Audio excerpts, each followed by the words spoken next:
The station's main hall was quiet when Ambassador Vrextal arrived. His 4 arms carried data tablets covered in symbols that humans could barely read. His 3 eyes looked at everything with cold interest. Behind him, 12 guards walked in perfect formation. Their armor shined under the lights of Earth Station Alpha. Ambassador Jinho Park waited at the main table. He wore simple gray clothes that humans used for important meetings. Next to him sat Intelligence Officer Min Seo Kim. She looked young, but her eyes were sharp and careful. She watched every movement the aliens made. "Welcome to human space," Jinho said. His voice was calm and professional. "We are happy to discuss peace between our people." Vrextal's mouth parts moved in what might have been a smile. "Peace is why we came. The Galactic Coalition wants friendship with humanity." He placed the tablets on the table. "We bring a treaty. Sign it, and both our people will be safe." Minseo picked up one of the tablets. Her fingers moved across the screen, reading fast. The treaty looked good at first. It promised trade routes. It promised protection. It promised a place for humans in the galactic community. "This clause here," she said, pointing at Section 47. "It requires humans to reduce military ships by 90%. Why?" Quote, Vrextal's 3 eyes blinked one after another. "Standard procedure. All coalition members maintain small defense forces. The coalition protects everyone.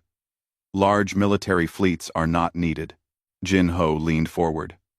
"But we just arrived in galactic space 50 years ago. Our colonies spread across 12 systems. We need ships to protect our trade routes and people." "The coalition will protect you," Vrextal said. His voice had no emotion. "That is the point of joining. You give up dangerous weapons. We keep everyone safe."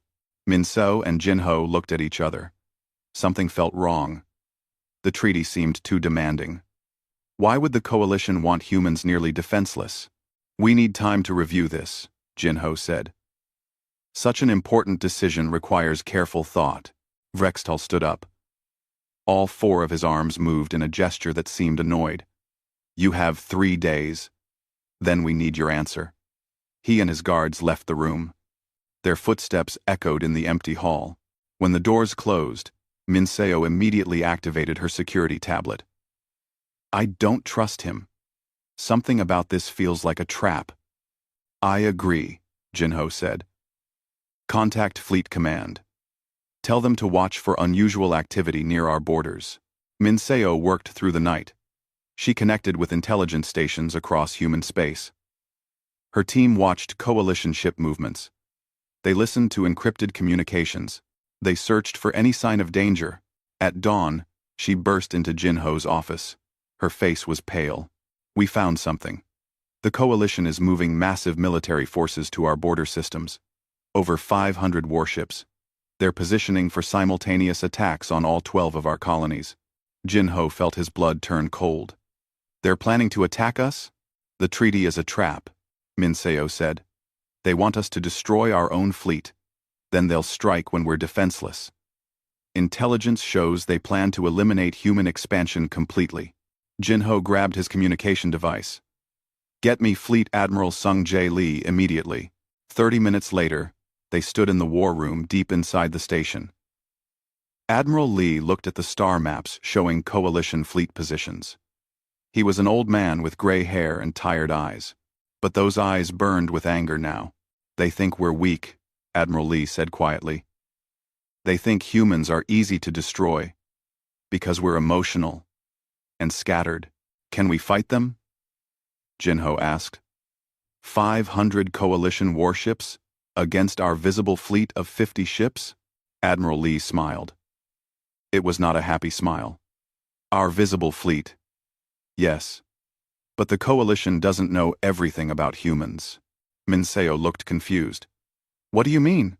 The Admiral walked to a different screen. He entered secret codes that only he knew.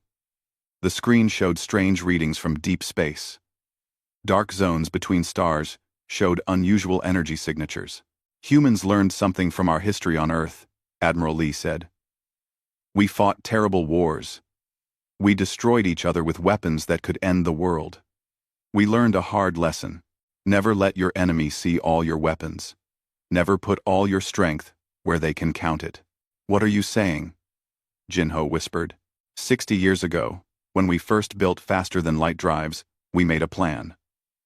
We knew we would meet aliens someday. We didn't know if they would be friendly or dangerous. So, we prepared for the worst. Admiral Lee pressed another button. The screen showed construction sites hidden in asteroid fields, secret shipyards in dead zones where no one traveled, massive structures that had been built in complete darkness. We called it Project Reaper, the Admiral said. While we built visible colonies and trade ships, we also built warships. Real warships. Ships designed only for war. We hid them in places where no sensors could find them. We told no one outside of the highest command. Even most of our government didn't know. Minseo stared at the screen. The structures were enormous. How many ships? 200 battleships. Each one masses more than 10 coalition dreadnoughts. They have weapons and armor that no one in the galaxy has seen before. We built them to fight and to survive. Alarms suddenly screamed across the station. Red lights flashed. A communications officer shouted, "Admiral, Coalition fleet is jumping into our space." Multiple signatures across all 12 colony systems. Admiral Lee walked calmly to the main command station. Around him, officers ran to their positions. Screens showed coalition warships appearing near every human world. 500 ships spreading across human territory like a net. On the main screen, Coalition Commander Zarketh appeared. He was larger than Vrextal, with armor covered in battle marks. "Humans, your time is over. The Coalition claims these systems. Surrender or die." Admiral Lee sat in his command chair. He looked at the Coalition commander with no fear. "You made a mistake. You thought we were weak. You thought we were unprepared. You planned to murder billions of humans while they slept. Your tiny fleet cannot stop us," Zarketh laughed. "We have 10 ships for every one of yours." "That's true," Admiral Lee said quietly. 10-1 is bad odds. But you're not fighting 50 ships. He pressed a single button on his chair. "You're fighting 250. He leaned forward and spoke one command that would change everything. "Wake the Reapers." Across all 12 human systems, in the dark spaces between planets, something responded. Space itself seemed to twist. Energy signatures that looked like empty nothing suddenly became solid. Massive shapes emerged from stealth fields that had hidden them for decades. Zarketh's face on the screen changed from confident to confused. His sensors were screaming warnings. Ships were appearing everywhere. Huge ships. Dark ships. Ships that made his dreadnoughts look small. Near Earth, near Mars, near every human colony, the Reaper fleet came awake. 200 battleships that humanity had built in secret. Ships designed for a single purpose: to protect human life against anyone who threatened it. The trap was not for humans. The trap was for the Coalition. They had come to fight 50 ships. Now they faced 250. And these were not normal warships. These were Reapers. And the galaxy was about to learn what that meant. The Coalition attack began exactly as they planned. 500 warships spread across human space like a dark cloud.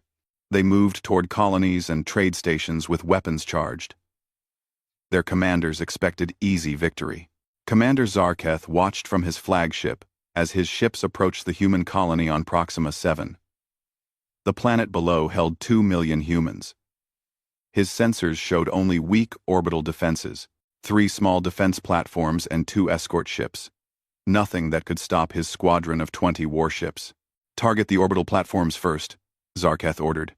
"Then the surface settlements." His weapons officer fired. Bright energy beams crossed space and hit the platforms. They exploded in seconds. The 2 human escort ships tried to fight back.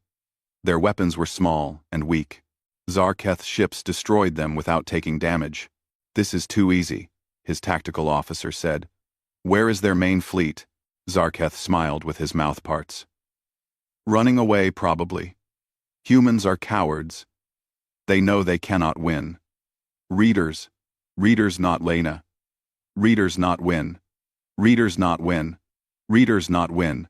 On the planet below, human colonists ran to emergency shelters. Alarms screamed warnings. Parents grabbed children. Everyone moved fast but calm. They had practiced this many times. They knew what to do. But in orbit, something strange happened. Zarketh's sensors began showing impossible readings. Something massive was approaching. Something his instruments said could not be real. Commander, we have a contact, his sensor officer said. Her voice shook. It's huge, bigger than our entire squadron combined. Space itself seemed to split open. A shape emerged from darkness that sensors could not see through. It was black, completely black. The hull absorbed all light and scanning beams. Only its outline was visible against the stars. The shape was a ship. The largest ship Zarketh had ever seen. It was 3 kilometers long and 1 kilometer wide. The surface was covered in weapons. Hundreds of weapons. Maybe thousands. And it was moving toward his squadron. From Earth Station Alpha, Admiral Lee watched on his command screens. He activated his communication system to broadcast on all frequencies. Everyone would hear this. Coalition, neutral species, and humans everywhere. Attention Coalition forces, Admiral Lee said. His voice was calm and clear. You came here planning genocide. You thought we were weak. You believed humans would be easy to destroy. But you made one mistake. He paused. On screens across the galaxy, people watched and listened.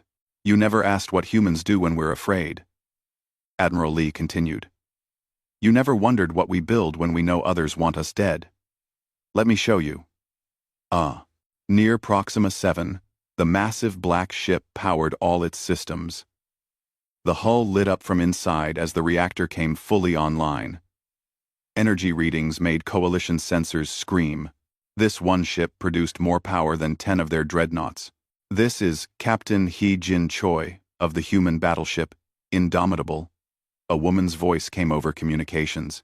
She sounded young but completely confident. Coalition squadron near Proxima 7. You have one chance. Leave now. Or I will destroy every one of your ships. Zarketh laughed. One ship against 20? You're brave, but stupid, human. Fire all weapons. His 20 ships fired together. Energy beams and plasma missiles filled space. Enough firepower to destroy a moon hit the Indomitable. The black ship disappeared in the explosion. For a moment, Zarketh thought he won. Then the explosions cleared. The Indomitable floated in space, completely undamaged.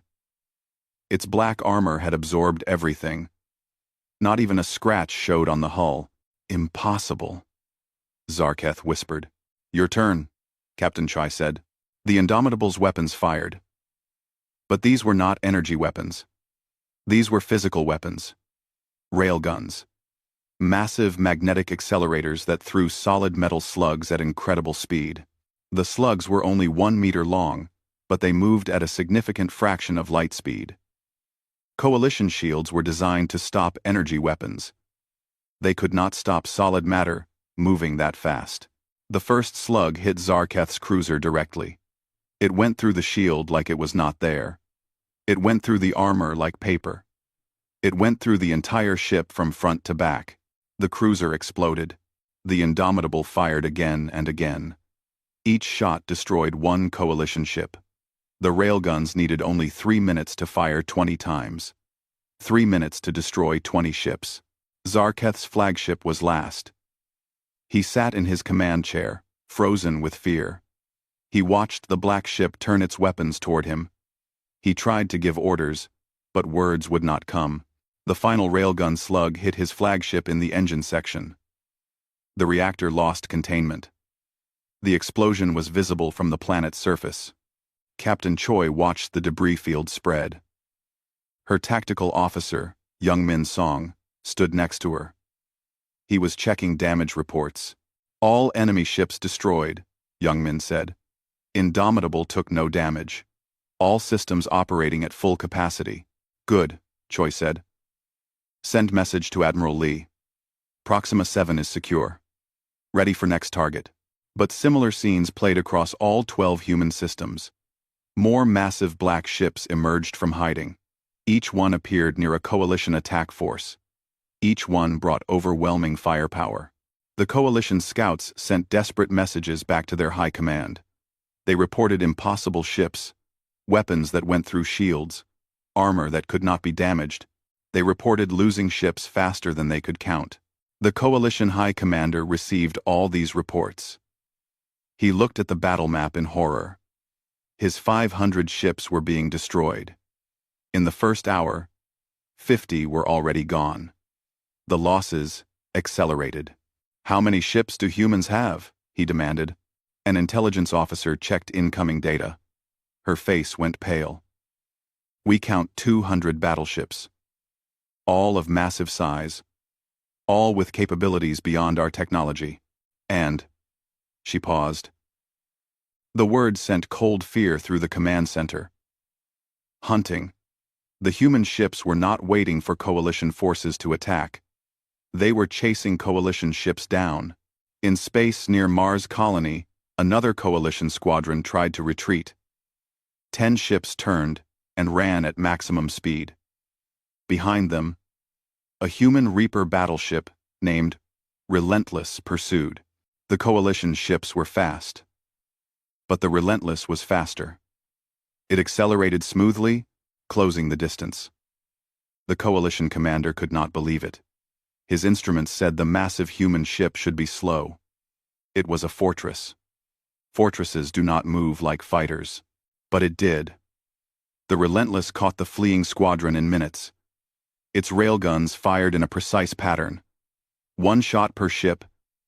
10 shots. 10 kills. No survivors. All across human space, the pattern repeated. Coalition forces tried to fight. They tried to run. Nothing worked. The Reaper fleet was everywhere. The black ships hunted with cold efficiency. By the end of the first day, coalition casualties reached 100 ships. Their attack plan collapsed completely. Commanders who survived sent one message back to coalition space. Retreat. Retreat now. The humans have weapons we cannot fight. From Earth Station Alpha, Admiral Lee broadcast again. This time his voice was hard and angry. You planned to kill us all. You brought 500 warships to exterminate humanity. You thought we would be easy prey. He paused. You learned something today. Humans prepare for threats. Humans build weapons in secret. Humans defend their families with everything they have. On the screen behind him, images showed the Reaper fleet in formation. 200 massive warships. Each one a fortress. Each one built over decades in complete secrecy. Each one designed with one purpose. Keep humans alive. These ships are called Reapers, Admiral Lee said. We built them, hoping we would never need them. We hid them, praying no one would make us use them. But you came. You brought war. You tried to commit genocide. His voice became quieter but more frightening. Now face what humanity builds when we're afraid. Now understand what happens when you threaten us. The Reapers are awake. And they will not stop until every one of your warships is destroyed or surrendered. Coalition Commander Zarketh's second-in-command took control of the surviving fleet. He sent one message to all coalition ships. Fall back to Rally Point Tertius. Regroup for counteroffensive. Over the next 6 hours, coalition ships fled from all 12 human systems. They ran as fast as their engines allowed. Behind them, the Reaper fleet pursued, but did not chase beyond human borders. They let the coalition go. For now, 430 coalition ships reached the rally point. They had started with 500. 70 ships destroyed in one day. The commanders gathered in holographic conference. They looked at each other with shock and fear. What are those ships? One commander asked. How do humans have such technology? Nobody had answers. But they all knew one thing. They had walked into a trap. They came expecting to hunt humans. Instead, they became the prey. Coalition Commander Kelvar stood before the High Council. His uniform was clean, but his face showed the stress of defeat. Around him, holographic projections showed the 12 High Council members. They ruled the coalition from their home worlds across the galaxy. Explain this disaster, Council Leader Thexnal demanded. His voice echoed in the chamber.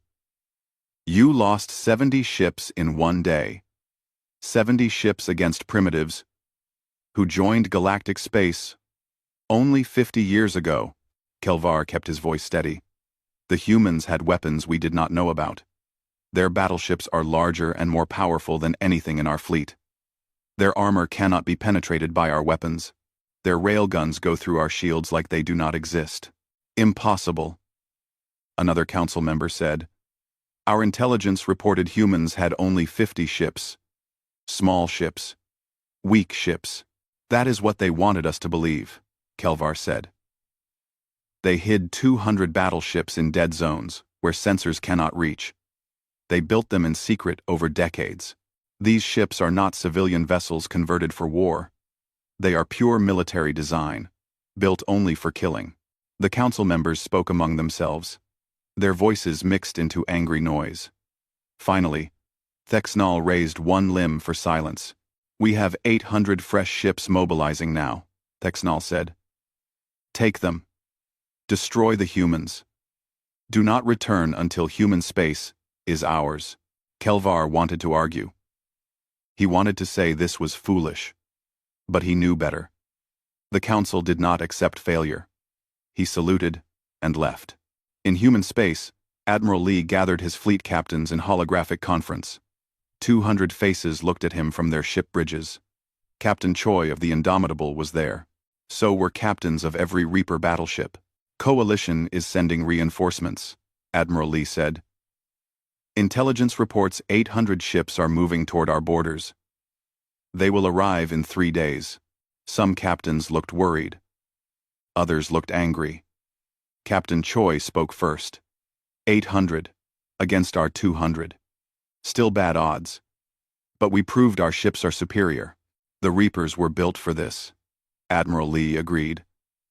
Let me explain their design philosophy. The Coalition builds ships for glory, for display, for intimidation. They put energy into shields and beam weapons. They make their ships beautiful. He activated a holographic model of a Reaper battleship. The dark hull rotated slowly. We built for war. Only war. Every system on a Reaper exists to destroy enemies or survive damage. There is no decoration, no wasted space. The armor is layered composite that no one else uses. Coalition focused on energy shields and forgot about physical protection. Our railguns use that weakness. Engineer Ji-Woo Park spoke up. She worked on the Reaper design team. Our reactor design produces 3 times the power of Coalition reactors. They said our design was impossible.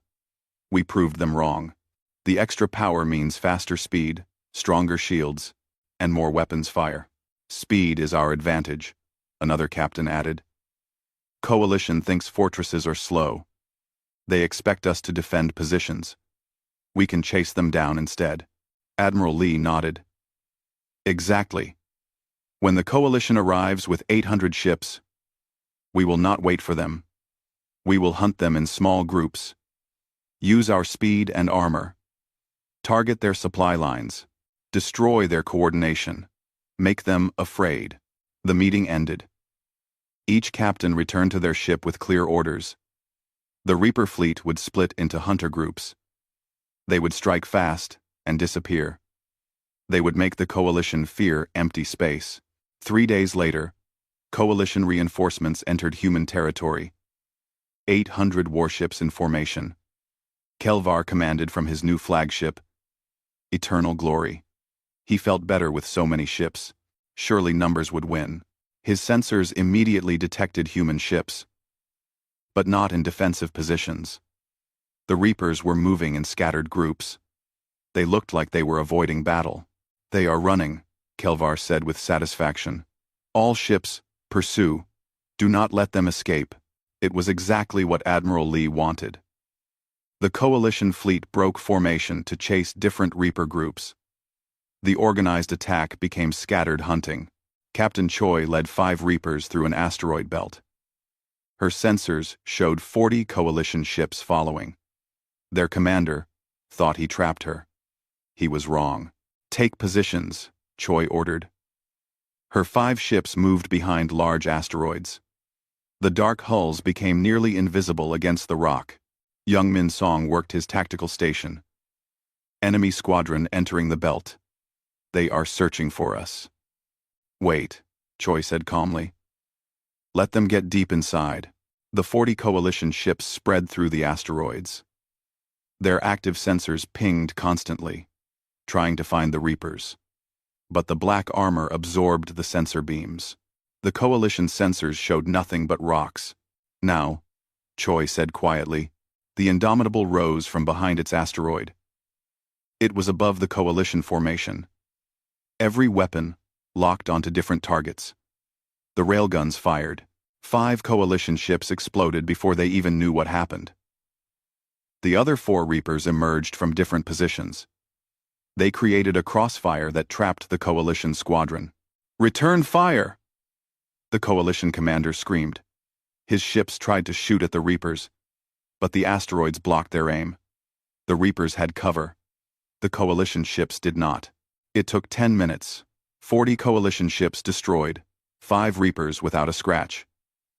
The debris drifted slowly through the asteroid field. "Send report to Admiral Lee," Choi said. "Ambush successful, moving to next target." Similar ambushes happened across human space. Coalition squadrons that broke formation to hunt were destroyed in detail. Supply convoys traveling to support the attack were intercepted and eliminated. The Coalition slowly realized their mistake. At Coalition High Command, Intelligence Officer Min Seo Kim's counterpart worked desperately. She intercepted human communications. She analyzed battle reports. What she found made her sick. In the Coalition databases, she discovered the truth about their war plan. It was not just military conquest. The Coalition planned complete genocide. After disarming humanity, they would release biological weapons on all colonies. They would sterilize every human world. The Coalition considered humans genetic pollution that needed elimination. She reported this to her superiors. They ordered her to keep it secret. She refused. She sent the data to neutral species across the galaxy. She included all evidence, all communications, all plans. The galactic reaction was immediate. Neutral species that had stayed quiet now spoke against the Coalition. The Vorqual Confederacy called it attempted xenocide. The Tentari Republic sent supplies to human colonies.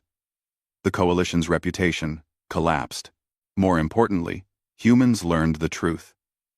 They learned the Coalition did not just want to conquer them. The Coalition wanted to erase humanity completely from existence. When Captain Choi heard this news, she gathered her crew. The Indomitable's personnel filled the main hangar bay. Over 3,000 humans looked up at their captain. "You have heard the reports," Choi said. Her voice carried across the bay. The Coalition did not come for territory. They came to kill every human in the galaxy. Our parents, our children, everyone we love. They planned to exterminate us, like insects. The crew was silent. Some had tears. Most had expressions of cold anger. "They thought we would be easy to kill," Choi continued. "They thought we were weak because we feel emotions, because we care about each other. They did not understand that those emotions make us stronger. We fight not for glory, not for conquest. We fight to protect our families." She pointed at the screens showing space outside. "Out there, 800 Coalition ships still hunt us. They still think they can win. Let us show them they are wrong." Let us show them what happens when you threaten humanity. To your stations. We have work to do. Right. Dod. Aw. The crew dispersed with renewed determination. They moved to their positions with purpose. The Indomitable's engines powered up to full strength. In space, the Coalition's 800 ships had already lost 100. Ambushes and supply raids were destroying them slowly. Kelvar looked at his casualty reports with growing horror. His fleet was being picked apart. All ships, reform main fleet, he ordered. We stay together. No more small groups. The remaining 700 Coalition ships gathered into one massive formation. They moved cautiously toward Earth. If they could not chase the Reapers down, they would attack the human home world. Force the humans to defend it. Admiral Lee watched them come. He sat in his command chair on Earth Station Alpha. Around him, officers tracked every Coalition ship. They are reforming, his tactical officer reported. All 700 ships moving together toward Earth. Good, Admiral Lee said. Send signal to all Reaper groups. Return to Earth space. Time to end this. Across human territory, the Reaper fleet turned. 200 battleships began converging on Earth. They moved at maximum speed. Dark shapes cutting through space. The Coalition fleet arrived at Earth's outer system. 700 ships in tight formation. Kelvar looked at his sensors. The Reaper fleet was coming to meet them. All 200 ships. This would be the decisive battle. Prepare all weapons, Kelvar ordered. We have numbers. We will overwhelm them with concentrated fire. His fleet formed into a traditional battle wall. Every ship side by side. Weapons facing forward. It was the standard Coalition tactic. Use superior numbers to create unstoppable firepower. The Reaper fleet did not form a battle line. They came in scattered groups. 5 ships here. 10 ships there. Moving independently, but with clear coordination. What are they doing? Kelvar's tactical officer asked. That formation makes no sense. They do not know proper tactics, Kelvar said. They are amateurs. Fire when in range. The two fleets closed. Space between them shrank. 100,000 kilometers. 50,000. 20,000. Close enough for weapons range. Fire, Kelvar shouted. 700 Coalition ships fired together. Energy beams and plasma missiles filled space. It was the most massive firepower demonstration in galactic history. Enough energy to destroy moons lit up the darkness. The Reaper fleet shields flared bright as they absorbed the attack. Some outer armor took damage. A few ships reported minor system failures. But none were destroyed. Then the Reapers fired back. 200 battleships unleashed their railguns. Solid slugs crossed space at incredible velocity. No energy waste. Just physics. Just mass times acceleration. The railgun slugs hit the Coalition battle wall like hammers striking glass. Shields designed for energy weapons could not stop solid matter moving so fast. The first volley destroyed 30 Coalition ships. Metal slugs punched through hulls, through reactor cores, through everything. Kelvar watched from his flagship as ships around him exploded. His confident smile disappeared. His 3 eyes went wide with fear. Return fire! All weapons! The Coalition fleet fired again. More energy beams. More plasma. The Reapers absorbed it like before. Their layered armor was built for this. Each layer was designed to handle specific damage types. Energy weapons had to burn through multiple barriers. It took time. Too much time. The Reapers fired their second volley. 40 more Coalition ships died. The explosions created a debris field that blocked sensors. The Coalition formation began breaking apart. Maintain formation, Kelvar ordered. But the chaos was too great. Ships moved to avoid debris. Some tried to get better, firing positions. The organized battle wall became scattered groups. Captain Choi saw the opening. Tactical. Mark the Coalition flagship. All nearby Reaper groups coordinate fire on command ship escorts. The Indomitable and 9 other Reapers focused on Kelvar's position. They moved through the battle with surprising speed. Their dark hulls made them hard to track in the chaos. Coalition ships fired at them but mostly missed. They are targeting me, Kelvar realized. Escort screen. Intercept those ships. 20 Coalition warships moved to protect their commander.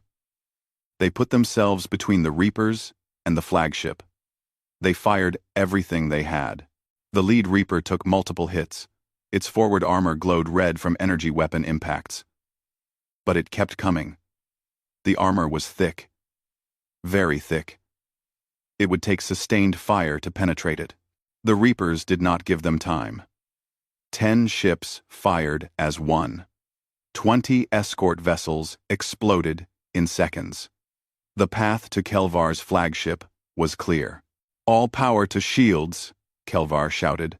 His crew worked desperately. The flagship's shields reached maximum strength. It did not matter. Multiple railgun slugs hit the Eternal Glory from different angles. One punched through the bridge section. The armored glass shattered. Air rushed out into space. Kelvar grabbed his command chair as the atmosphere escaped. His crew died around him. Emergency systems sealed the bridge section. But the ship was crippled. Engines offline. Weapons offline. Shields failing. Kelvar sat in darkness, breathing from emergency air supply. "Flagship is disabled," a Reaper tactical officer reported. Coalition command structure collapsing. Without central coordination, Coalition ships began acting independently.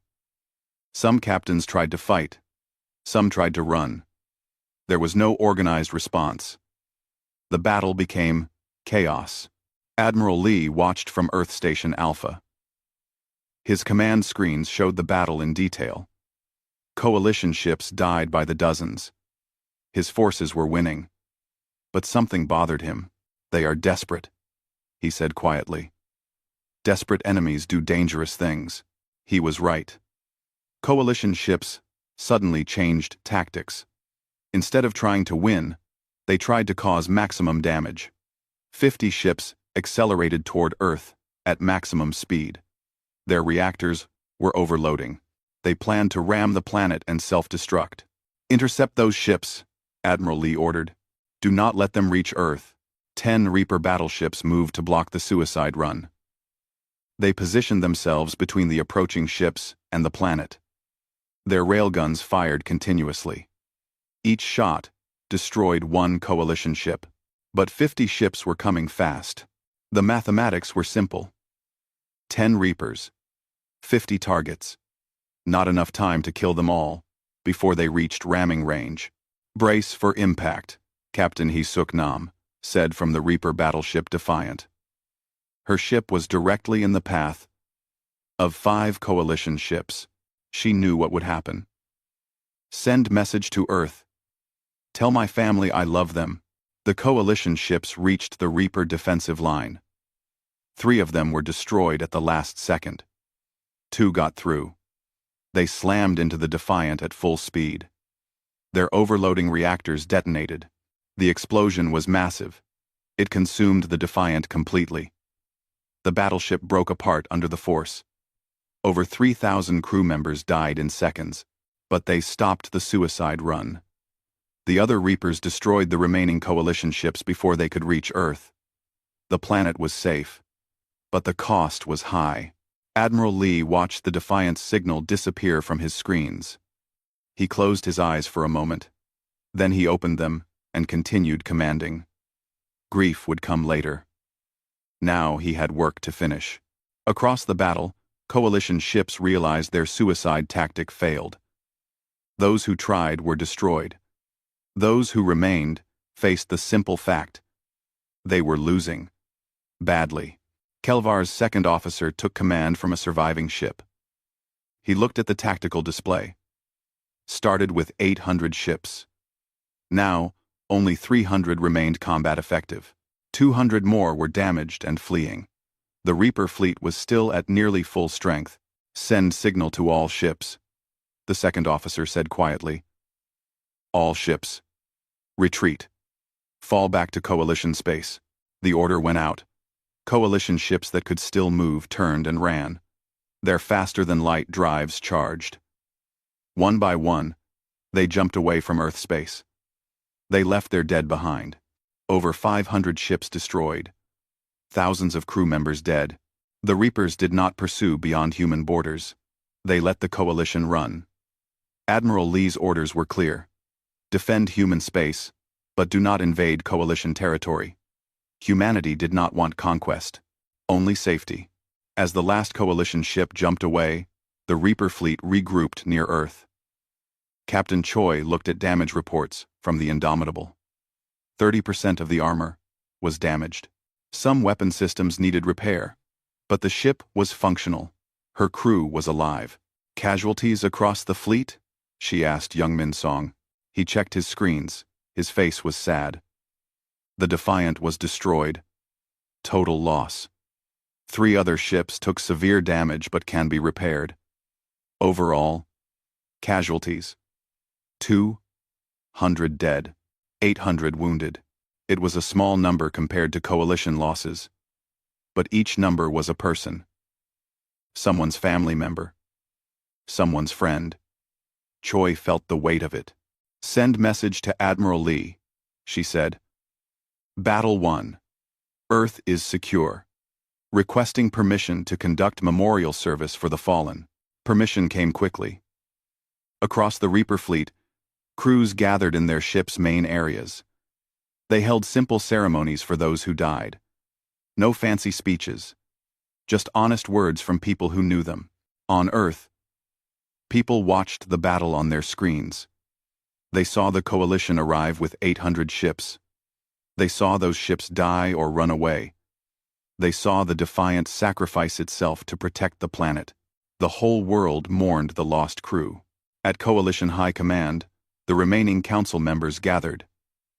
They looked at the battle reports in silence. 800 ships sent. 200 returned. Most of those damaged. The greatest military defeat in Coalition history. The humans are stronger than we believed, Council Leader Thexnal said quietly. Their ships are superior. Their tactics are effective. Their determination is absolute. What do we do? Another council member asked. We cannot fight them. We lost over 1,000 ships total. Thexnal's face became hard. There is one option. We still have the Starbreakers. The council chamber went silent. Every member knew what Starbreakers were. Ancient weapons. Banned by galactic law for centuries. Weapons that could destroy entire planets. You cannot be serious, one council member protested. Using Starbreakers would make us criminals in the eyes of all species. We would lose all diplomatic support. We already lost diplomatic support, Thexnal said coldly. The other species know about our genocide plan. They know we tried to exterminate humanity. We have nothing left to lose. If we cannot defeat human ships, we will destroy human worlds. He activated a holographic display. It showed 3 heavily fortified stations in Coalition space. Each station housed a Starbreaker weapon, massive energy projectors that could destabilize a planet's core, cause earthquakes and volcanic eruptions that would make worlds uninhabitable. We target 3 worlds, Thexnal said. Earth, the Mars colony, and Proxima 7. We destroy their population centers, kill billions, force the survivors to surrender. When? A council member asked. 72 hours. The weapons need time to charge. We activate them now. Fire in 3 days. Thexnal looked at the others. Any objections? No one spoke. They were too afraid or too desperate to argue. The decision was made. In human space, Intelligence Officer Min Seo Kim sat at her station on Earth Station Alpha. She monitored Coalition communications constantly. Her team intercepted millions of messages every hour. Most were routine. Some were encrypted, but she could break the codes. Then she saw something that made her blood freeze. A message from Coalition High Command to 3 station commanders. It used the highest level of encryption, the kind used for weapons of mass destruction. She broke the encryption. She read the message. She read it again, hoping she was wrong. She was not wrong. Minseo ran to Admiral Lee's office. She did not knock. She burst through the door. The Admiral looked up, surprised at her panic. "Admiral, we have an emergency," she said. Her voice shook. "The Coalition is activating Starbreakers. They are going to fire on Earth, Mars, and Proxima 7. 72 hours. Admiral Lee stood up slowly. His face showed no emotion, but his hands gripped the desk edge. "Are you certain?" Completely certain. I have the intercepted orders. The weapons are charging now." Minseo put her data tablet on his desk. "Starbreakers can destabilize planetary cores. They will cause catastrophic destruction. Billions will die. We cannot evacuate everyone in time." Admiral Lee looked at the data. He read the technical specifications of Starbreaker weapons. He calculated the timelines. Then, he called an emergency meeting of all senior commanders. Within the hour, every Reaper captain attended by hologram. They listened to Minseo's briefing. They saw the evidence. They understood what it meant. "We cannot stop the energy beams once fired," Captain Choi said. "And we cannot evacuate billions of people in 72 hours. Our only option is to destroy the weapons before they fire. The weapons are at 3 heavily fortified stations," Admiral Lee said. He showed the locations on a star map. Each station is defended by approximately 100 warships, plus station weapons and shields. We need to divide our fleet. He assigned forces. 80 Reapers would attack the station threatening Earth. 70 would attack the station threatening Mars. 50 would attack the station threatening Proxima 7. "The attacks must be simultaneous," Admiral Lee said. "If we destroy one weapon, the Coalition will fire the others early. We strike all 3 at the exact same time. We have 48 hours to reach the stations. Then, we have one chance to save our worlds." Tron 48 Sax. 10 time. Then, we have 48-hour worlds. The captains understood. This was different from the previous battles. This was not about defeating enemy ships. This was about stopping weapons that could kill billions. Failure was not acceptable. Captain Choi returned to the Indomitable. She gathered her senior officers. They looked tired. The previous battle had been exhausting. Now, they faced another fight. A more important fight. "I will not lie to you," Choi said to her officers. "This mission is dangerous. We are attacking fortified positions. We will take casualties. Some of us may not survive." She looked at each officer. "But if we fail, Earth dies. Mars dies. Proxima 7 dies. Our families die. Everything we fought to protect will be gone. So we will not fail. We cannot fail." Young Min Song spoke quietly. "The mathematics are not in our favor. 70 ships against 100 defenders plus station weapons. Even with our superior technology, we may not break through in time. Then we make our own mathematics," Choi said. "We hit them harder than they expect. We move faster than they can react. We use every advantage we have. And if necessary, we sacrifice ourselves to destroy those weapons." The officers nodded. They understood. This was the moment the Reapers were built for. Not to win glorious victories, but to protect human life, no matter the cost.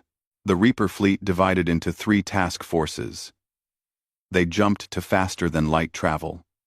48 hours to reach their targets. Then, the fate of billions would be decided. Captain Choi stood on the bridge of the Indomitable. Her task force of 70 Reaper battleships traveled through faster-than-light space. They moved toward Station Tertius, where the Starbreaker weapon that threatened Mars was located. Around her, the crew worked in focused silence. Young Min Song checked navigation. 47 hours until we arrive.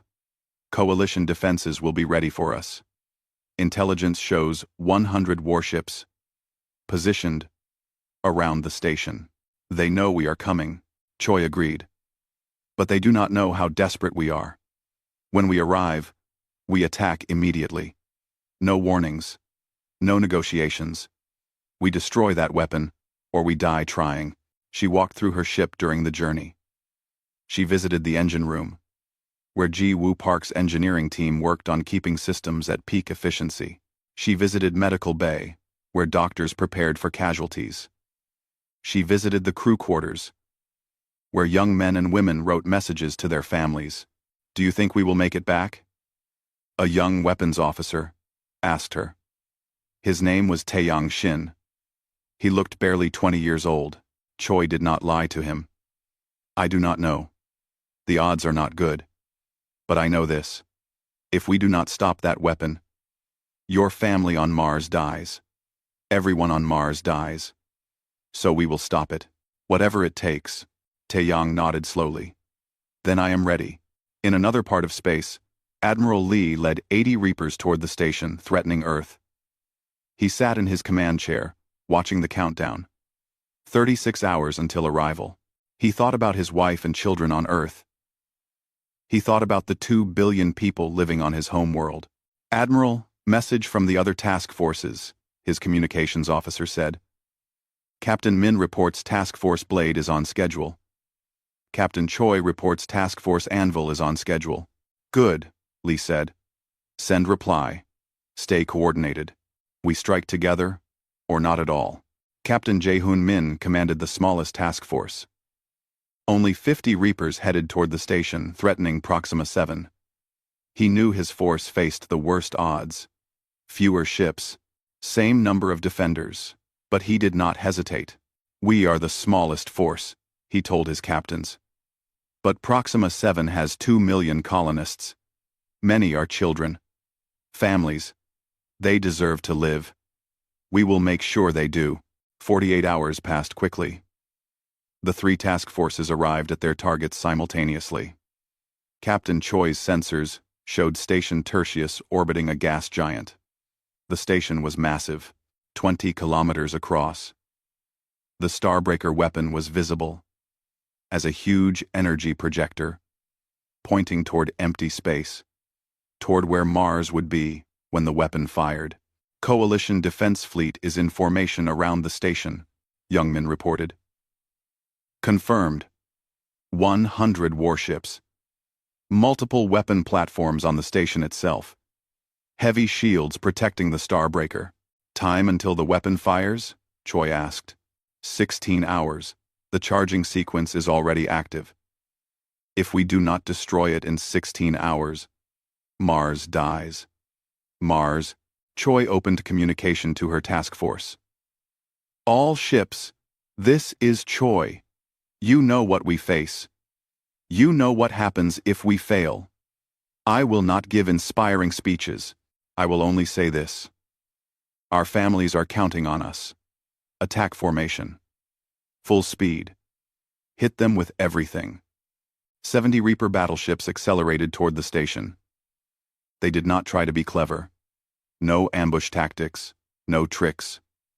Just raw determination. They charged directly at the defenders.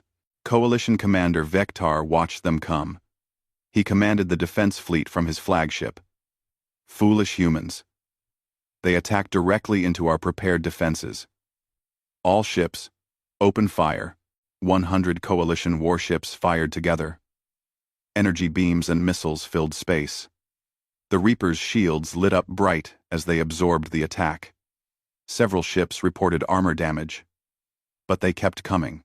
Return fire, Choi ordered. Target their command ships first. The Reaper railguns fired. Even while taking damage, their targeting was precise. The first volley destroyed 15 coalition ships. 15 command vessels, identified by their communication patterns. The coalition formation wavered. Vectar felt his ship shake from nearby explosions. Maintain formation. Focus fire on the lead ships. The coalition concentrated their weapons on the front Reapers. The Indomitable was in the lead. It took massive amounts of fire. Its forward armor began to fail. Warning lights flashed on the bridge. Forward armor at 40%, the damage control officer reported. Hull breaches on decks 3 and 7. Keep going, Choi said calmly. All power to forward shields. We need to reach the station. Around her, other Reapers pushed forward, despite damage.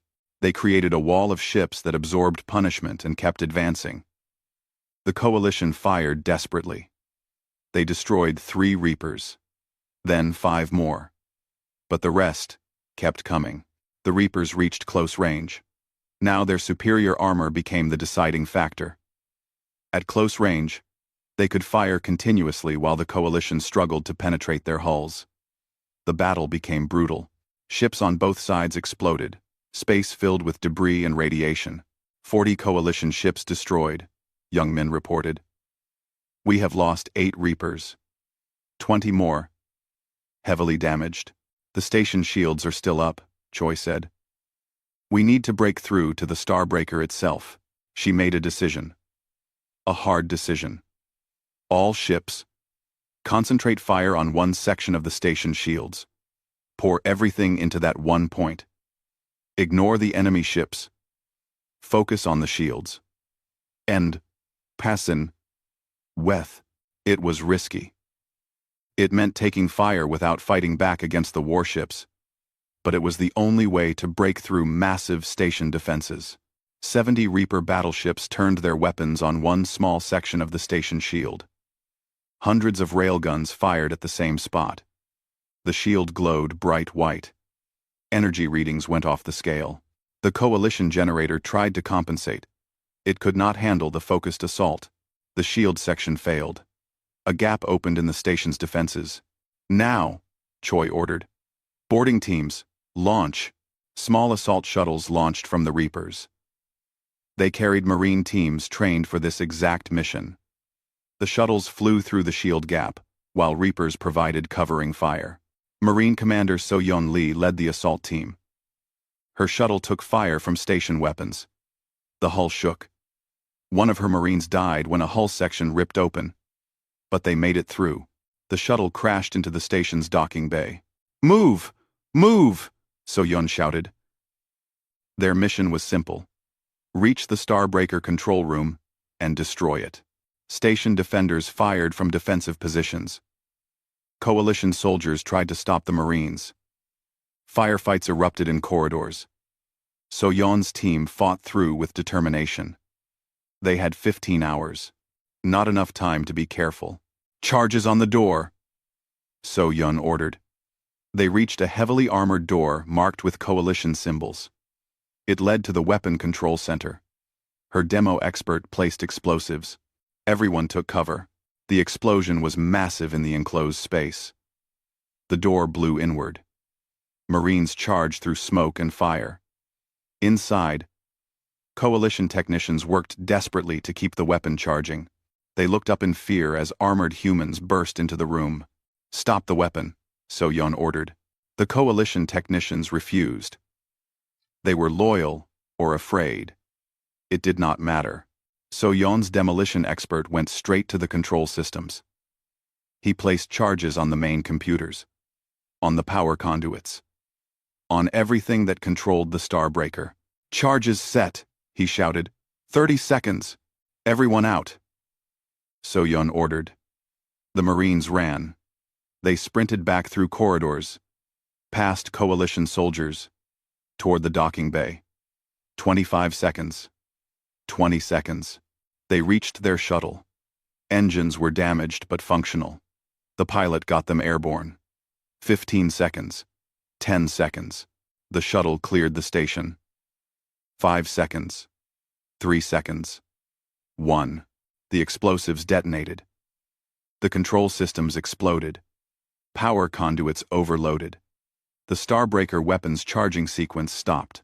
The massive energy that had been building discharged harmlessly into space. A bright flash that could be seen across the system. But no danger to Mars. Weapon destroyed, Young Min shouted on the Indomitable bridge. Similar scenes played out at the other two stations. Admiral Lee's task force hammer fought through heavy defenses. They lost 30 Reapers, but broke through. Their Marines destroyed the weapon, threatening Earth with only minutes to spare. But at the third station, Captain Min's task force blade faced disaster. With only 50 ships against 100 defenders, the mathematics worked against them. They fought bravely. They destroyed enemy ships. But they could not break through fast enough. "We are out of time," Captain Min said quietly. He looked at his tactical display. The weapon would fire in 3 minutes. His ships were still fighting the defense fleet. The station shields were still up. There was no way to reach the weapon in time. He made the only choice left. All ships. This is Min. The weapon will fire, unless we stop it now. There is only one way. He paused. Full speed. Ramming attack. All ships, follow me. His officers understood immediately. They would sacrifice themselves, ram their ships into the Starbreaker, destroy it with their own mass and exploding reactors. "Captain, no," his tactical officer protested. "There must be another way." Cooled. "There is not," Min said. He smiled sadly. "But this is what we built these ships for. To protect our people. Tell my family I died doing my duty." 25 Reaper battleships turned toward the station. They accelerated to maximum speed. Their crews knew what was coming. Some said prayers. Some sent final messages. All stayed at their posts. The coalition defenders tried to stop them. They fired everything they had. They destroyed some of the ramming ships. But not enough. Not nearly enough. The Reapers hit the station at full speed. 25 massive battleships. Each one traveling incredibly fast. Each reactor set to overload on impact. The explosions were enormous. The station broke apart. The Starbreaker weapon shattered. The energy that had been charging released in all directions, but not focused on Proxima 7. The colony was safe. All 25 ships were destroyed. All 3,000 crew members died, including Captain Jae-hoon Min. When the news reached Earth Station Alpha, Admiral Lee closed his eyes. He had known Min for 30 years. They served together, trained together. Now, Min was gone, along with 3,000 brave men and women, but they had succeeded. All 3 Starbreakers were destroyed. Earth, Mars, and Proxima 7 were safe. The Coalition's final weapon was gone. Coalition High Command received reports of the failures. All 3 weapons destroyed. The defense fleets shattered. They had nothing left. No weapons. No ships. No options. "Send message to the humans," Council Leader Thexnell said quietly. "Unconditional surrender." The message came to Admiral Lee 6 hours later. He read it carefully. The Coalition surrendered completely. They agreed to all terms. The war was over, but the cost was heavy. 60 Reaper battleships destroyed. 12,000 human casualties. Captain Min and his entire task force gone. Captain Choi attended the memorial service on Mars. Thousands of people gathered. They came to honor the fallen. She stood at the podium and read names. So many names. "They came to kill us," Choi said, after reading the names. "The Coalition brought war to our homes. They planned to exterminate every human in the galaxy. They learned something important. We do not die easily. We fight for our families. We sacrifice for each other. We build weapons we hope to never use. But when forced to fight, we fight to win." She looked up at the sky. The Reapers were built in secret, hidden in darkness. They were our insurance policy, our last defense. Today they proved their worth, not because they were powerful weapons, but because brave people used them to protect innocent lives. The galaxy changed after the war. The Coalition government collapsed. Former Coalition territories asked for human protection. The Galactic Council offered humanity a seat on the Security Council. Neutral species that had feared humans now respected them. Admiral Lee retired 6 months later. He was tired. The war had aged him. Captain Choi became the youngest fleet admiral in human history. She took command of the Reaper fleet. 1 year after the war, a new alien species made first contact with humanity. They were called the Zephrani.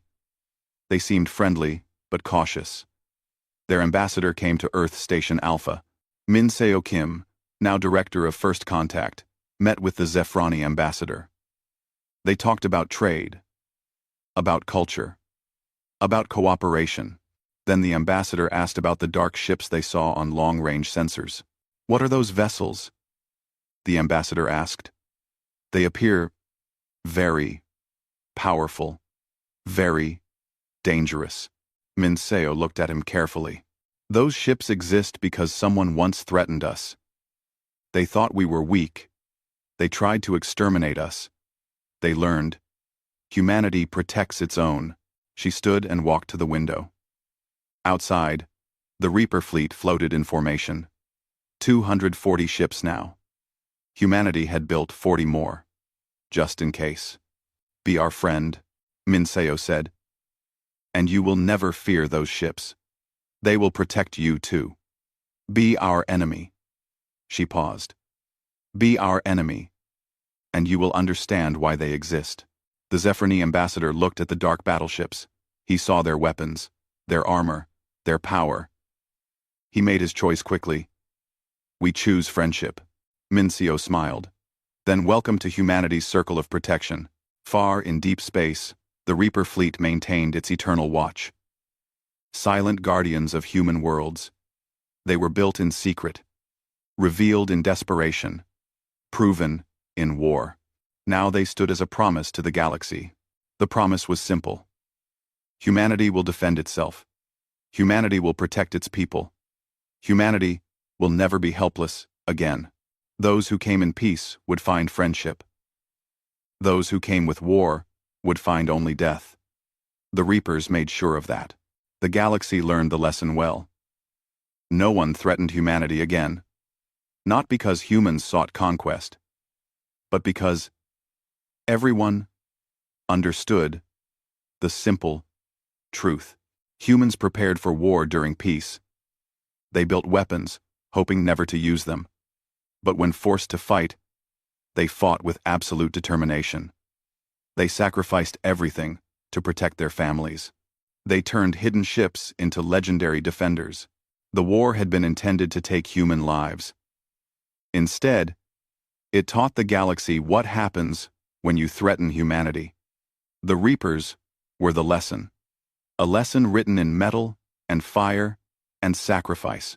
And the galaxy remembered. Ambassador Min Jun Kim walked through the crystal corridors of Nexus Prime, his steps echoing against walls that sparkled with alien technology. For 15 years, this place had been his second home. The massive space station orbited no planet, floating in neutral space where all species could meet as equals.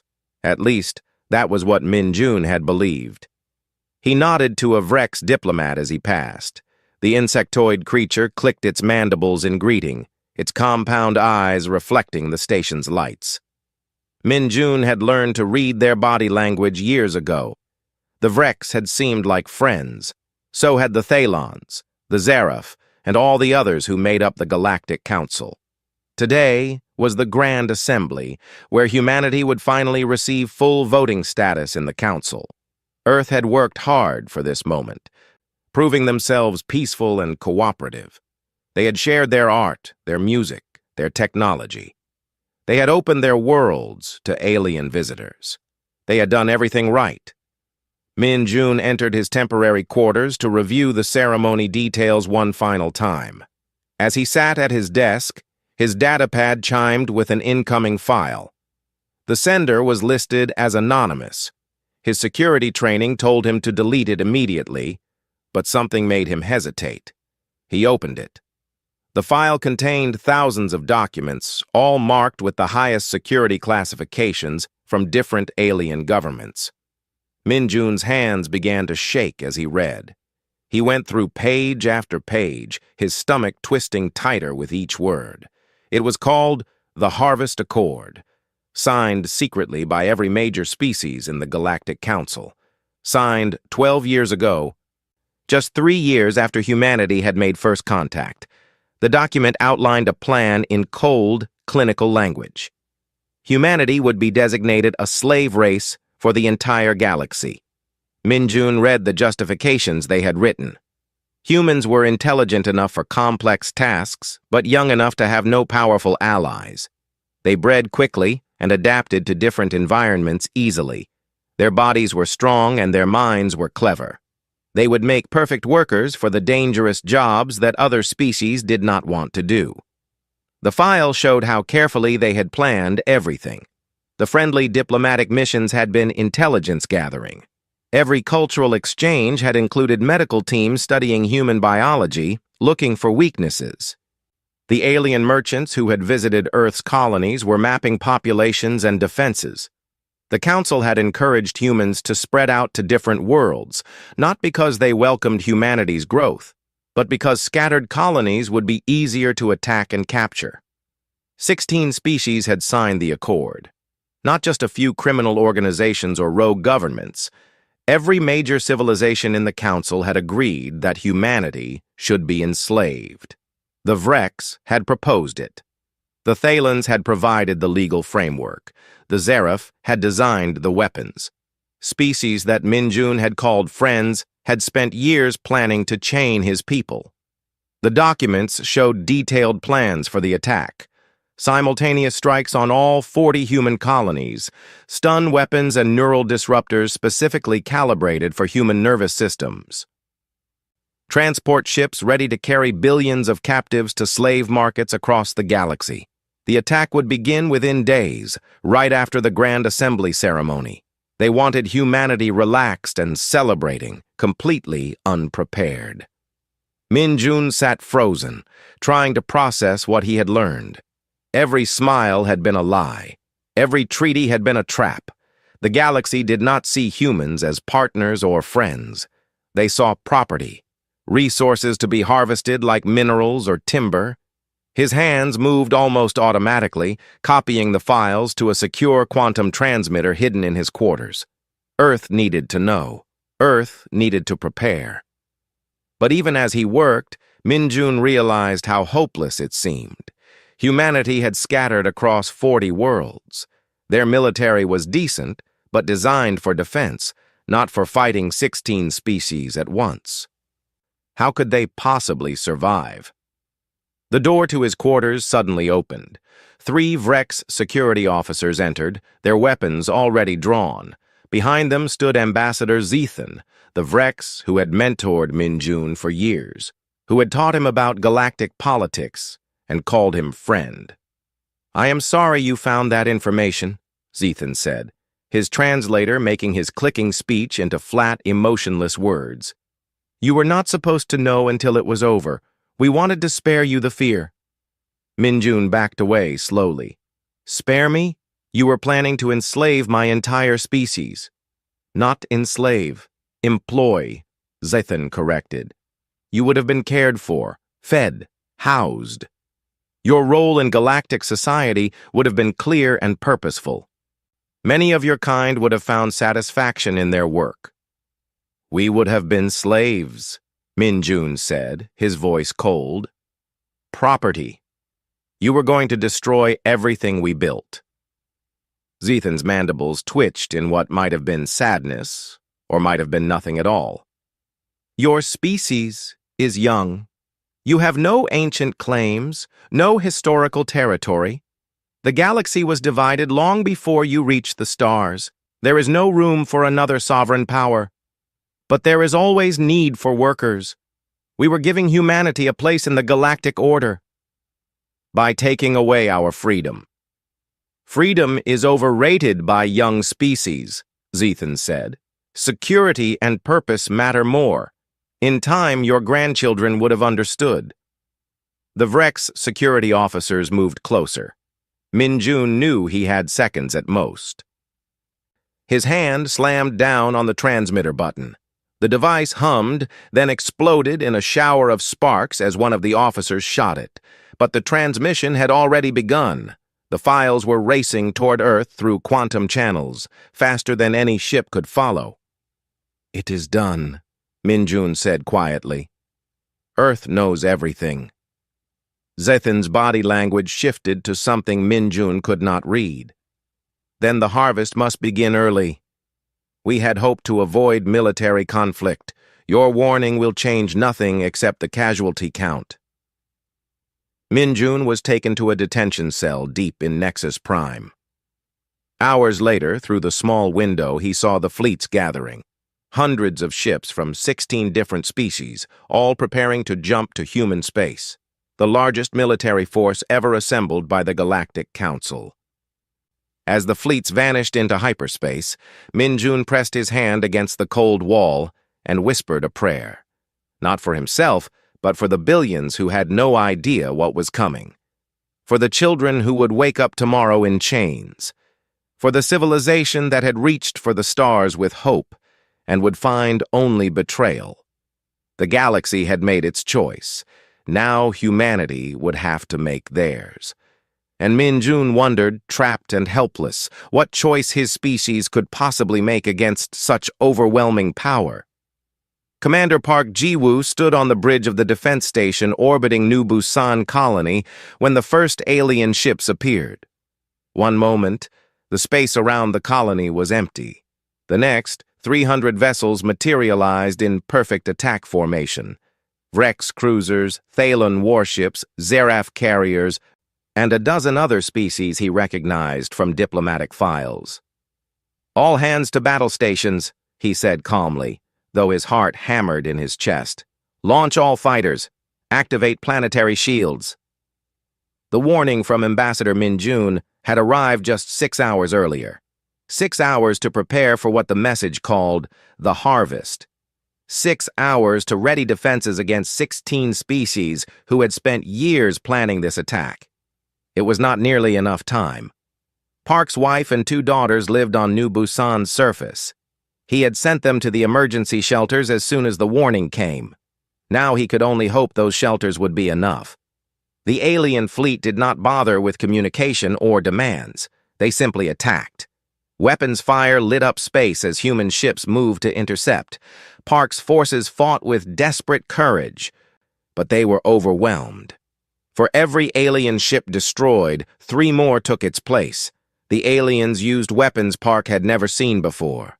Blue energy beams that passed through shields and disabled ship systems instantly. Missiles that split into dozens of smaller projectiles, each one tracking a different target. Most terrifying were the neural disruptors, designed specifically to affect human biology. Any crew member caught in their field collapsed unconscious within seconds. Park watched his fleet die around him. The defense station shuddered as alien weapons tore through its hull. Emergency alarms screamed throughout the corridors. Through the viewport, he saw landing craft descending toward New Busan's cities, thousands of them like a swarm of locusts. "Sir, we have to evacuate," his second officer said. "Not yet," Park said. "Route all remaining power to the station's main cannon. Target their command ship. That will leave life support with no backup power." "Do it!"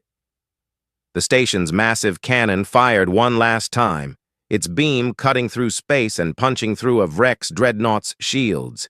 The alien ship broke apart in a beautiful, terrible explosion.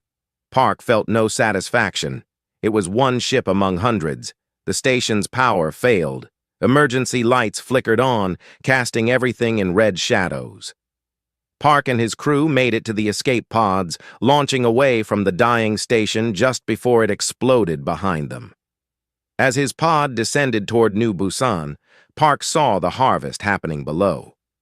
Alien soldiers moved through the streets with brutal efficiency. Humans who resisted were stunned unconscious. Families were separated, loaded onto different transport ships. The aliens had done this before on other worlds. Their tactics were perfect and merciless. Park's pod crashed in the outskirts of New Busan's capital city. He and his surviving crew armed themselves with whatever weapons they could find and tried to reach the shelter where his family had gone. But the aliens were everywhere. He saw neighbors he had known for years dragged from their homes. He saw children crying for parents who could not reach them. He saw the neural disruptors used on crowds of civilians, leaving hundreds of unconscious humans stacked like cargo. A Thalon soldier spotted Park's group and opened fire. They fought back, but their weapons were meant for human opponents. The aliens' armor shrugged off their bullets. Park watched 3 of his crew die before they managed to bring the creature down with concentrated fire at its joints. They reached the shelter to find it had already been breached.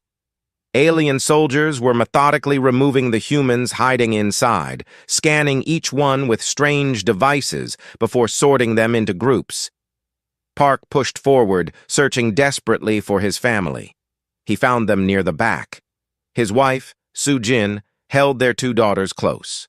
When she saw Park, relief flooded her face for just a moment before fear returned. An insectoid Vrex soldier was approaching them, scanner in hand.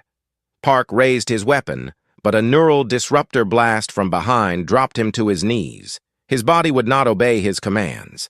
He could only watch as the Vrex scanned his family and marked them with glowing tags. The tags designated them for transport to different locations. His wife to one ship, his daughters to another. "No," Park tried to say, but his mouth would not work. "Please, no." Soo-Jin looked at him, tears streaming down her face. She mouthed the words, "I love you," as aliens dragged her away. His daughters screamed for their mother, then for him, as different soldiers carried them toward the transport ships. Park lay paralyzed on the shelter floor while the harvest continued around him. Hours passed before the neural disruptor's effects faded enough for him to move. By then, the aliens were gone. New Busan's streets were empty. 50 million humans had lived on this colony. Now there were perhaps a few 100,000 left, those the aliens had deemed too old or too sick to be worth taking. Similar scenes played out across all of humanity's colonies. New Hope fell in 2 days. Armstrong Station lasted 3. The colony on Tau Ceti fought for a week before being overwhelmed. Everywhere the story was the same. Human forces fought bravely but were crushed by superior numbers and technology specifically designed to counter their defenses. Earth itself remained free, but barely. The combined alien fleets formed a blockade, cutting off all supply lines and communications. 5 billion humans had been captured in the first 2 weeks of the harvest. Earth's remaining population of 10 billion could only watch in horror as images of slave markets reached them through hacked alien channels. The markets operated openly on a dozen different worlds. Humans were displayed like livestock, sorted by age, health, and skills. Buyers bid on individual humans or bought them in bulk. Strong men went to mining operations on airless worlds. Skilled workers went to factories. Women and children were bought by wealthy families as domestic servants. The prices varied, but all were surprisingly cheap. Humanity's value had been calculated and found to be low. In the emergency bunker beneath Earth's capital, the planetary government held an endless session. Representatives from every nation argued about what to do. Some wanted to negotiate, to surrender peacefully in exchange for better treatment of the enslaved humans. Others wanted to keep fighting despite the impossible odds. General Yoon Min-sok, commander of Earth's Defense Force, listened to the arguments for 3 days before he finally spoke. "Negotiation is pointless," he said. "They do not see us as people. They see us as resources. Fighting conventionally is also pointless. We cannot match their numbers or technology." "Then what do you suggest?" the council leader asked. "Surrender?" "No," Yoon said quietly. "I suggest we stop fighting like we have something to lose. Our people are already enslaved. Our colonies are already destroyed. We have nothing left to protect except Earth itself. And if Earth falls, humanity ends anyway." He placed a data chip on the table. For 15 years, while we played diplomat and friend to the galaxy, we also prepared for the possibility of betrayal. We have weapons the Council has never seen, weapons we hoped never to use.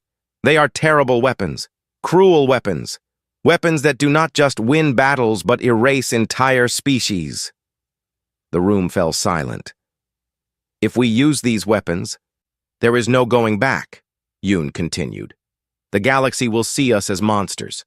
They may unite to destroy us completely, but they will also return our people. They will beg us to stop, and then they will never ever threaten humanity again. The vote took hours. When it finished, the result was unanimous. Earth would not surrender. Earth would not negotiate. Earth would show the galaxy what happened when you tried to chain humanity.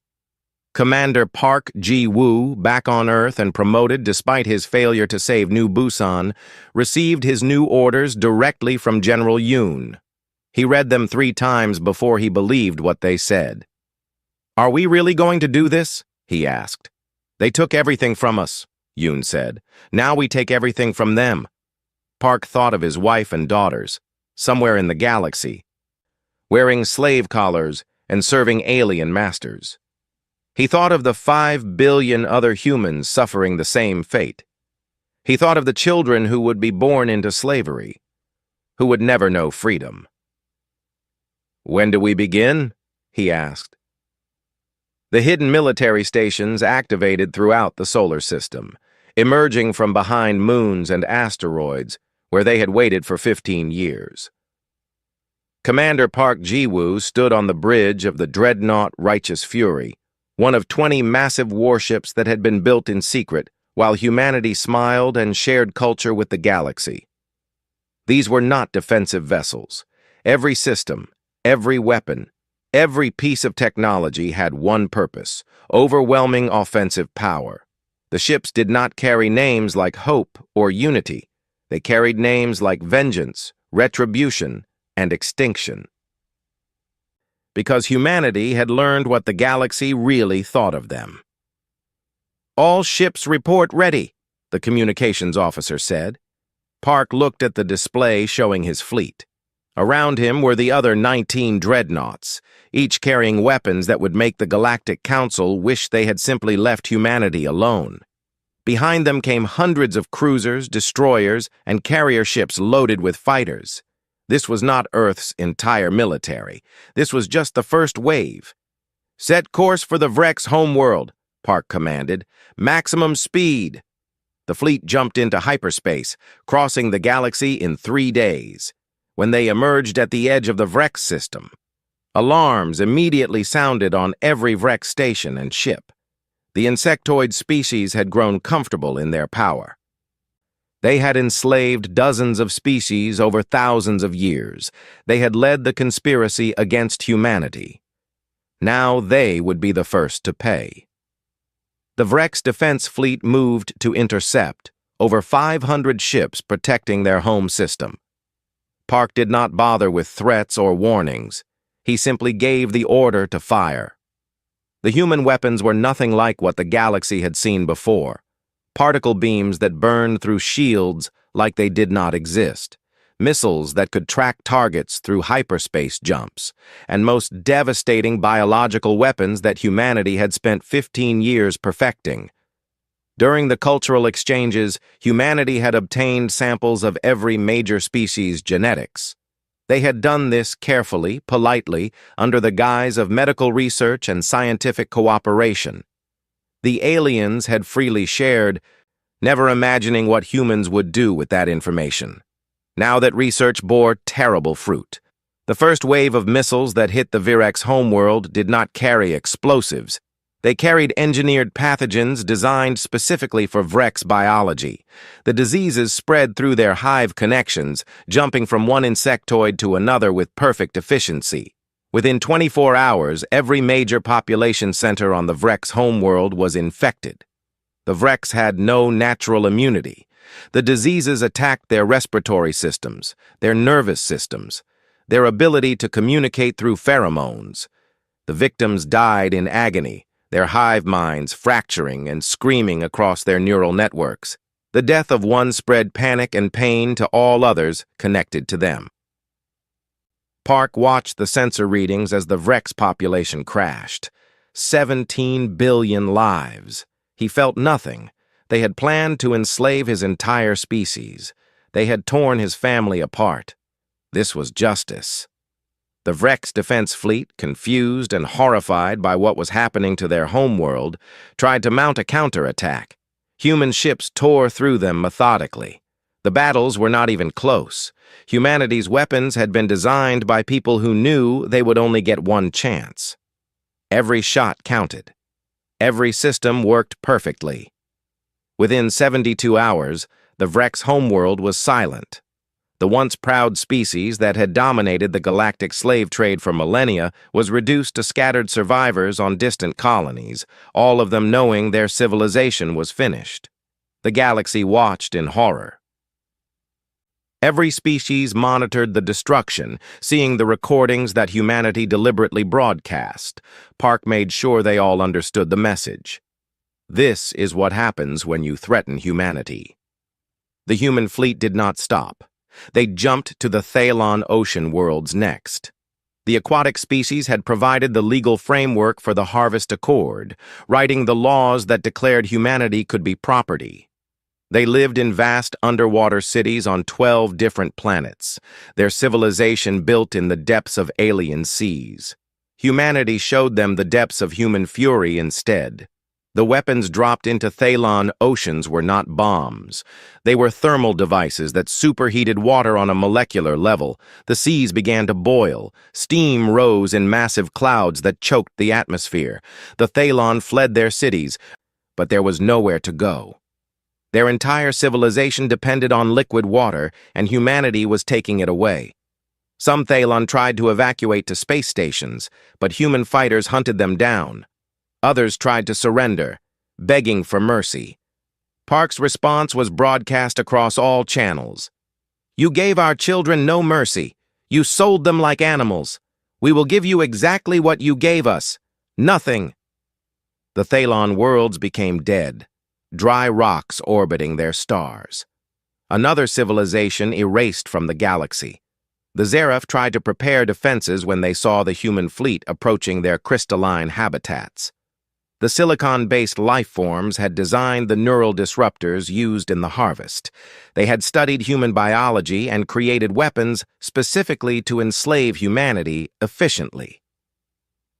They thought their unique biology would protect them from human weapons. They were wrong. Humanity had studied them too. The resonance weapons that human ships fired were calibrated to the exact frequency of Zeref crystalline structures. The weapons caused the aliens' bodies to vibrate at frequencies they could not withstand. The Zeref literally shattered, their crystalline forms breaking apart into dust. Their habitats, beautiful structures that had taken centuries to grow, crumbled as the resonance weapons swept through them. In the cold vacuum of space, the Zeref died silently, their civilization's achievements turning to glittering debris. 10 species watched the destruction of 3 major civilizations and immediately began returning their human captives. Transport ships raced toward human space, their cargo holds full of freed slaves, their governments desperately broadcasting apologies and surrender. But 6 species refused. They believed humanity was bluffing, that Earth could not possibly sustain this level of warfare. They thought the moral cost would make humans stop. They believed there had to be limits to human fury. They were wrong about all of it. General Yoon contacted Park from Earth with new orders. "The 6 who refuse to return our people have their coordinates. The Krell, the Morphians, the Dexari, the Solvorians, the Kryn, and the Heptar. Show them no mercy. Make it clear to the entire galaxy what the price of defying humanity truly is." Park thought about his daughters. Intelligence reports suggested they had been sold to a Krell military family as servants. His wife was somewhere in Morphian space. He had received recordings of the slave markets where they had been displayed and sold. The recordings were meant to break human morale. Instead, they broke something else in Park, something that might have once been called mercy.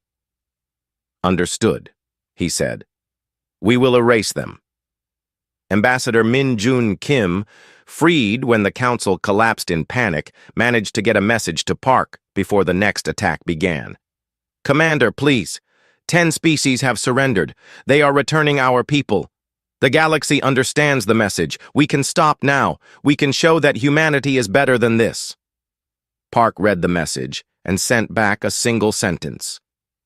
They would have enslaved our grandchildren. There will be no next time. The human fleet split into 6 task forces, each assigned to erase one of the refusing species from existence. They carried weapons even more terrible than what they had already used. Nanite swarms programmed with specific genetic targets, gravity weapons that could collapse a planet's core, stellar torpedoes that could destabilize a star and turn it into a system-killing bomb. As the fleets jumped toward their targets, Park stood alone on his bridge and looked at an image of his family from before the harvest. His daughters smiling, his wife laughing, all of them free and happy. "I will bring you home," he whispered to the image. "No matter what I have to become to do it." Behind him, his crew prepared the weapons that would kill billions more. They worked in silence, their faces showing no emotion. They had all lost someone in the harvest. They had all seen the slave markets. They had all made the same choice Park had. Mercy was for species who deserved it. The Galactic Council had proven they did not. The galaxy was about to learn that humanity remembered every wrong and repaid every debt. With interest, that would be measured in extinction. The Krell had built their civilization on conquest and military pride. They were warriors who had defeated every species they had encountered in battle. They had 3 homeworlds, each one a fortress covered in weapons and defended by fleets that had never known defeat. When they heard humanity was coming, they laughed and prepared for war. Commander Park Ji-woo's task force arrived at the first Krell world with a simple message broadcast on all frequencies. "Return every human in your possession within 1 hour, or this world dies." The Krell High Commander responded with mockery. "Come and take them, if you can. We do not fear children playing with weapons they do not understand." Park checked the countdown timer. When it reached 0, he gave the order. "Fire stellar torpedoes, all 3 stars." The Krell system had 3 suns, a rare configuration that made their worlds warm and bright. The torpedoes that struck each star were small devices, but they carried compressed dark matter cores that destabilized stellar fusion. The reaction would take time, but it was irreversible. The Krell did not realize what humanity had done until their stars began to flicker. Scientists across all 3 worlds detected the anomaly simultaneously and understood with growing horror. Their suns were dying, not in millions of years but in hours. Panic spread through the Krell civilization. Their massive defense fleets suddenly had no purpose. You could not shoot a dying star. You could not defend against physics itself. They had minutes to evacuate 3 entire worlds, and nowhere near enough ships to do it. Park watched on his displays as the Krell abandoned their military pride and begged for evacuation assistance. He watched families scramble for escape pods. He watched children crying in the arms of parents who knew there was no escape. He watched all of it and felt nothing. "Sir, they are trying to surrender," his communications officer said. "They say they will return the humans immediately." "Too late," Park said. "They had their chance." The 3 suns collapsed within 6 hours of each other. Each collapse created a shock wave that sterilized every planet in the system. The Krell homeworlds, fortresses that had stood for 10,000 years, became chunks of burned rock orbiting dead stars. 400 billion Krell died. Their scattered colonies across the galaxy suddenly found themselves alone, their civilization's heart torn out. The Morphean Collective tried to hide when they learned what happened to the Krell. They were shapeshifters who lived in the Great Veil Nebula, their colonies scattered among gas clouds where sensors could not easily find them. They thought the nebula would protect them. Humanity found them anyway. Human ships had been built with sensors specifically designed to track the Morphians' unique energy signatures. Every colony was located within a day. Then the human fleet deployed weapons that ignited the nebula's gases. The Veil Nebula burned. Trillions of tons of hydrogen and helium caught fire in a chain reaction that spread across light years. The beautiful clouds that had been home to the Morphians became a blazing hell. The colonies tried to evacuate, but the fire moved faster than their ships. The Morphian collective, which had existed for 50,000 years, died in 3 days of fire. Park received a message from his intelligence officers. They had located his wife. She was on a Morphian station that had been deep in the nebula. The station was gone now, consumed by the fire that humanity had set. He stood on his bridge, staring at the burning nebula on the display, and felt something crack inside him. Su Jin was dead, not killed by their enemies, but by his own weapons. He had set the fire that killed her. His second officer approached cautiously. "Sir, the Morphian colonies are destroyed. Should we proceed to the next target?" Park wanted to scream. He wanted to collapse. He wanted to undo everything. But his daughters were still alive somewhere, still enslaved. He could not stop now. "Proceed," he said, his voice empty. The Dexari tried to fight conventionally. They marshaled their fleets and met humanity in open battle near their industrial worlds. It was a mistake. Human weapons tore through their ships like paper. The nanite swarms were released on their planets, programmed to consume Dexari genetic material specifically. The Dexari soldiers on the surface watched in horror as the gray swarm descended from orbit. The nanites consumed everything organic that matched Dexari DNA. Plants they had brought from their homeworld, their food supplies, their bodies. The swarm left buildings and technology untouched, but every Dexari on those worlds simply dissolved into component atoms. Clean, efficient, absolute. The Solvorians surrendered after seeing what happened to the Dexari. They broadcast their surrender across every channel, returning the humans they held and begging for mercy. Park's fleet arrived at their worlds anyway. "We do not accept surrender," Park broadcast to the terrified population. "You had your chance. This is not war. This is extinction." Gravity weapons struck the Solvorian homeworld. The planet's core began to collapse. Earthquakes shattered cities. Volcanoes erupted across the surface. The planet was destroying itself from within, and there was nothing anyone could do to stop it. The Solvorians died screaming, their world cracking apart beneath them. The Kryn tried to flee into dark space, beyond the mapped galaxy where they thought humanity could not follow. Human hunter ships pursued them into the void. There was no hiding, no escape. Every Kryn colony ship was found and destroyed. Every refugee station was eliminated. Humanity did not leave survivors to rebuild. The Heptar were last. They were aquatic telepaths who had never personally harmed any humans, but had voted in favor of the Harvest Accord. They sent Ambassador Min Jun desperate pleas, arguing they had only followed the Council's lead, that they did not deserve extinction for one vote. Min Jun brought their pleas to Park. "Commander, the Heptar are asking for mercy. They released their human captives weeks ago. They have tried to make amends." "Did they show mercy to those captives when they voted to enslave them?" Park asked. "Did they care that families would be torn apart? That children would grow up in chains?" "No. But we can choose to be better than them. We can show the galaxy that humanity has limits, that we punish but do not genocide." Park thought of his daughters, still lost somewhere in the galaxy. He thought of his wife, dead in fire he had set. He thought of 5 billion humans who had been treated like animals. "The galaxy needs to learn that threatening humanity has consequences that last forever," Park said. "No species that supported the harvest can be allowed to survive. If even one remains, others might think they could try again someday. Our grandchildren deserve a galaxy that fears humanity too much to ever consider enslaving them." "At what cost?" Min-Jun asked. "How many billions have we killed? How many civilizations have we erased? When does it end?" "When it is done," Park said. The human fleet arrived at the Heptar homeworld. The telepathic species broadcast their last thoughts across the galaxy as the weapons struck.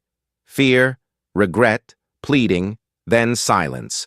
4 species had been completely erased from existence, trillions dead. Their homeworlds were lifeless or destroyed. Their cultures were gone. Their languages would never be spoken again. Humanity had done in weeks what the galaxy had thought impossible. They had proven that even ancient, powerful civilizations could be ended if they threatened the wrong species. The remaining species of the Galactic Council, those who had surrendered early, watched in absolute terror. They returned every human they held. They paid massive reparations. They signed treaties giving humanity anything Earth demanded. They did everything they could to avoid becoming the next target. Park's fleet finally returned to Earth orbit. The ships came home to cheering crowds who celebrated the freed captives returning home. 5 billion humans had been rescued from slavery. Humanity was victorious. But Park stood on his bridge and felt no triumph. The cost of victory surrounded him. 4 civilizations extinct, his wife dead, billions of people killed, many of them civilians who had never personally enslaved anyone. He had become something he did not recognize. Ambassador Min-Jun came to see him before the fleet dispersed. "You did what you thought necessary. The freed slaves are grateful. Earth is safe. The galaxy will never threaten us again." "I killed my wife," Park said quietly. "The fire in the Morphean Nebula. She was there. I gave the order that killed her." Min-Jun had no answer for that. He put a hand on Park's shoulder and stood in silence. "Was it worth it?" Park asked. "All these deaths, all this destruction. Did we save humanity, or just become monsters?" "I do not know," Min-Jun said honestly. "History will judge us. Our children will judge us. Right now, all I know is that humans are free, and the galaxy is afraid. Whether that makes us heroes or villains, I cannot say." Park looked out at Earth, beautiful and blue below. Somewhere on that planet, his daughters were waiting for him. They had been found in the first wave of returns, traumatized but alive. He would see them soon. He would have to explain what he had done and why. He would have to live with the look in their eyes when they understood the price of their freedom. "Send a message to the fleet," Park said. "All ships stand down. The war is over. We won." But as he said the words, Park wondered if anyone had really won at all. 1 year after the war ended, Commander Park Ji-woo stood in a courtroom on Earth, facing charges of genocide. The prosecutor was human. The judges were human. His accusers were his own people, demanding justice for the billions of aliens who had died under his command. Commander Park gave orders that resulted in the complete extinction of 4 sentient species, the prosecutor said. Trillions of individuals, many of them civilians, including children. He ignored surrender offers. He continued attacks even after our people were freed. "These are crimes against all sentient life," Park's defense attorney argued back. Commander Park saved 5 billion humans from slavery. He protected Earth when no one else could. He did what was necessary to ensure humanity would never be threatened again. In war, difficult choices must be made. The trial lasted 3 months. Every day, Park sat and listened to the evidence. Recordings of dying civilizations, casualty estimates, testimony from freed slaves who were grateful but horrified, testimony from his own crew who had followed his orders without question. Ambassador Min-Jun Kim testified as a witness. "I told Commander Park to stop. After the first surrenders, after we began recovering our people, I begged him to show mercy. He refused. He believed total extinction was the only way to guarantee humanity's safety." "Do you agree with his decision?" the prosecutor asked. Min-jun hesitated. "I understand why he did it. I even understand the logic. But understanding something does not mean accepting it. We had won. Our people were coming home. The continued killing was not defense. It was vengeance." Park's daughters attended every day of the trial. They sat in the gallery and watched their father being judged. They had been freed from slavery, found in a Krell colony by human rescue teams. They were 12 and 14 now, old enough to understand what had happened to them and what their father had done to free them. When Park finally testified, he did not try to hide behind justifications or military necessity. "I gave the orders. I knew what the weapons would do. I knew civilians would die. I ordered it anyway because I believed the galaxy needed to learn that enslaving humanity had permanent consequences." "Do you regret your actions?" the judge asked. Park looked at his daughters in the gallery. "I regret that it was necessary. I regret that my wife died in the fire I set. I regret that I had to become someone capable of ordering extinction. But I do not regret saving my daughters and the billions of other humans who were enslaved. If I had to make the choice again, knowing everything I know now, I would make the same decision." The courtroom fell silent. The judge deliberated for a week before delivering the verdict. Commander Park Ji-woo is found guilty of excessive use of force and crimes against sentient life. However, the court recognizes the extraordinary circumstances that led to these actions. Humanity faced extinction as a free species. Commander Park's actions, while extreme, resulted in the liberation of 5 billion humans and the protection of Earth. Therefore, the sentence is confinement to Earth for life, with the rank and honors maintained. He will not see prison, but he will never leave this planet. Park accepted the sentence without argument. He had expected worse. Many people thought he deserved execution. Many others thought he deserved a medal. The compromise satisfied no one completely. The galaxy had changed dramatically in 1 year. The surviving species of the former Galactic Council existed in constant fear. They paid tribute to Earth regularly. They avoided human space. They did exactly what humanity told them to do. The peace was real, but it was built on terror rather than respect. New human colonies spread out across the galaxy, taking territory that had once belonged to the extinct species. The expansion was unopposed.